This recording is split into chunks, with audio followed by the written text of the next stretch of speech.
Change होता है, रात का समय दिखाया जाता है, जमीन क्रैक होता है और उसमें से एक मॉन्स्टर बाहर निकलता है जो कि निकलते हुए आसमान की तरफ जाने लगता है। तभी हम सैन को देखते हैं जो कि वो जगह से खिसकता हुआ पीछे की तरफ चले जाता है। तभी हम वो मॉन्स्टर को देखते हैं जो कि जमीन से बाहर निकलने के बाद सैन के सामने आ जाता है। तभी सैन कहता है ये तो डेथ वार्म है, ये आमतौर पर केवल घाटी की गहराइयों में पाए जाते हैं। तभी इस वर्ड में से कैरम की आवाज़ आती है। कैरम कहती है मास्टर, ऐसा लग रहा है जैसे कि आप बहुत स्ट्रगल कर रहे हैं, आप मुझे थोड़ी देर के लिए अपनी बॉडी क्यों नहीं कब्जा करने दे देते। तभी सैन कहता है कब्जा, अब तुम अपने इरादों को भी छिपाने की कोशिश नहीं कर रहे हो कैरम। तभी कैरम कहती है आपको किसी बात की चिंता करने की जरूरत नहीं है, मैं प्रॉमिस करती हूँ कि काम पूरा होने के बाद आपकी बॉडी को छोड़ दूंगी। कैरम कहती है वहाँ देखना, जिस जगह पे मॉन्स्टर को कट लगा है उस जगह जल्दी ही हील हो जा रहा है और तुम उस पर इतना भी कट लगा लो मगर उसे कुछ फर्क नहीं पड़ रहा और उल्टा ही अब तुम्हारा ही टाइम बर्बाद हो रहा है। सैन कहता है कैरम सही कह रही है, ये फाइट में कोई नतीजा नहीं निकल रहा है और मैं 1 महीने से ट्रेनिंग कर रहा हूँ और मैंने कई डीमन बीस्टों को मार के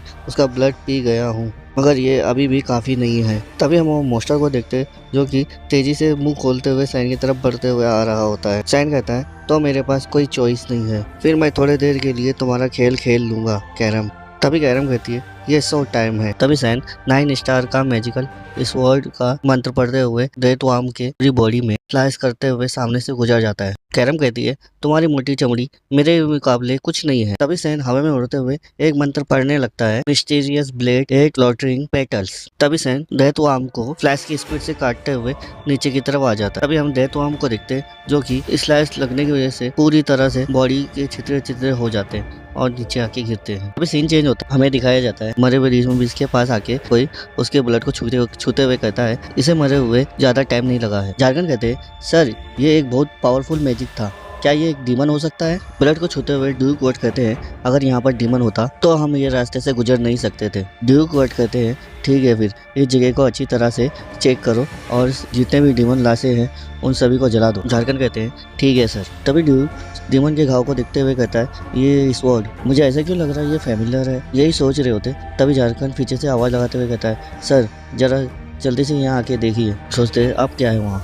झारखंड अपने हाथ में रखे हुए मिसाइल को ऊपर उठाते हुए उस जगह को रोशनी करते हुए दिखाने लगता है। ड्यूक वर्ड देखते हैं और बोलते हैं ये। तभी झारखंड कहते हैं यस सर ये एक डेथ वार्म है। ड्यूक कहते हैं डेथ वार्म को कौन हो सकता है जो इतनी बुरी तरह से कट करते हुए मार दिया है। ड्यूक कहते हैं जैसा मैं सोच रहा हूँ शायद वो तो नहीं। अभी सीन चेंज होता है, हमें दिखाया जाता है सैन को जो कि सोते हुए मैजिकल स्वॉर्ड कैरम को देखता है जो कि उसकी पूरी बॉडी को टेक ओवर करने के बाद वो अपनी पूरी पावर को अच्छी तरह से यूज कर सकती है। सैन कहता है लेकिन अगर मैं सावधान नहीं रहा तो मैं अपनी कॉन्शियस पूरी तरह से खो दूंगा। तभी कैरम डिविल जैसी हंसते हुए देख रही हो। तभी सैन अपनी आंखें खोलते हुए कहता है अभी मैं ये क्या सोच रहा था। सैन कहता है मैं एक डीमन को मारने के लिए ये टेक्निक कैसे यूज कर सकता हूँ। सैन अपने बेड से उठते हुए अपने सर पकड़ते हुए कहता है ये अच्छी बात है कि मैं पूरे महीने मॉन्स्टर का ब्लड पी रहा था। तभी सैन का सर दर्द देने लगता है। सैन बोलता है ओह मेरा सर। सैन सर पकड़ते हुए कहता है मेरी बॉडी भी नष्ट हो सकती थी, खत्म हो सकती थी। अभी पीछे से मैजिकल स्वॉर्ड कैरम कहती है ओह अब समझ में आया। तभी सैन पीछे देखते हुए कहता है क्या। तभी कैरम पीछे से आते हुए कहती है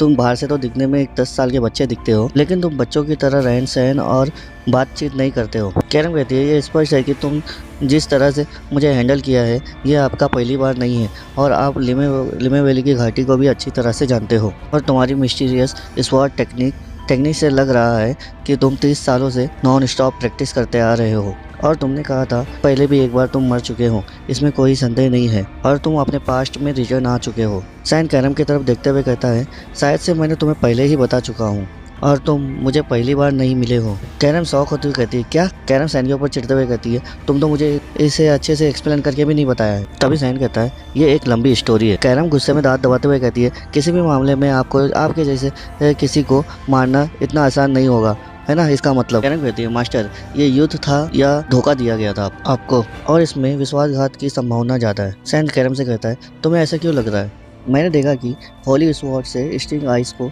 आपने ले लिया था और आपके आइडिया को कोई नोटिस नहीं करेगा। इसका मतलब सीधा ये है कि आप रिवेंज लेने यहाँ आए हैं, यानी कि बदला लेने यहाँ बाहर आए हैं। लेकिन चाहे तुम पास में लौट आए हो या रिवेंज लेने के लिए बाहर आए हैं, बस एक बात का याद रखना अगर तुम जरा सा भी अपने आप को वीकनेस दिखाए तो तुम्हारी बॉडी मेरी होगी। तभी सैन कैरम को एक पंच मारते हुए अपने से दूर करते हुए कहता है तुम अपने औकात में रहो, तुम्हारा मास्टर इतना भी बेवकूफ़ नहीं है। तभी कैरम दूर जाके गिरती है, उसके दिल में भी तारे नजर आने दिखते हैं।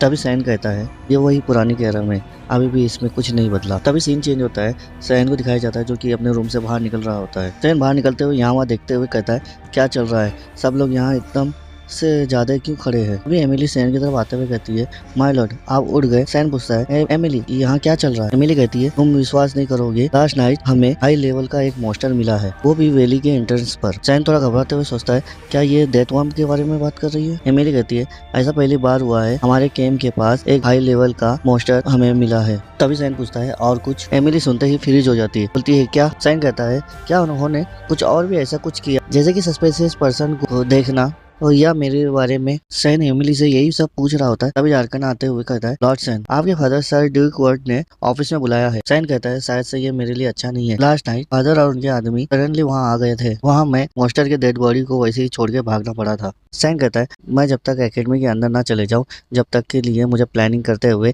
रडार के अंदर ही रुकना होगा। सीन चेंज होता है, फादर के सामने सर झुकाते हुए उनका ग्रीट करने लगता है। सैन बोलता है मैं सैन हूँ, मैं वर्ड फैमिली का सबसे छोटा होने की खातिर मैं आपको ग्रीट करता हूँ। सैन कहता है ऐसा लगता है कि फादर ने मुझे पहचान लिया है, वो सस्पिशियस पर्सन और कोई नहीं मैं हूँ करके। तभी सैन के फादर ड्यूक वर्ड कहते हैं गुड मॉर्निंग सैन। तभी सैन कहता है फादर मुझे लास्ट नाइट में जो भी डिस्टर्बिंग हुआ है उसके बारे में पूछने जा रहे हैं। सैन के फादर ड्यूक वर्ड सैन को बैठने के लिए कहते हैं। सैन अपने फादर को देखते हुए कहता है मैं फादर को क्या बताऊंगा। तो गाइस ये बोलते हुए ये एपिसोड यहीं खत्म होता है। मिलते हैं नेक्स्ट एपिसोड में, तब तक के लिए बाय।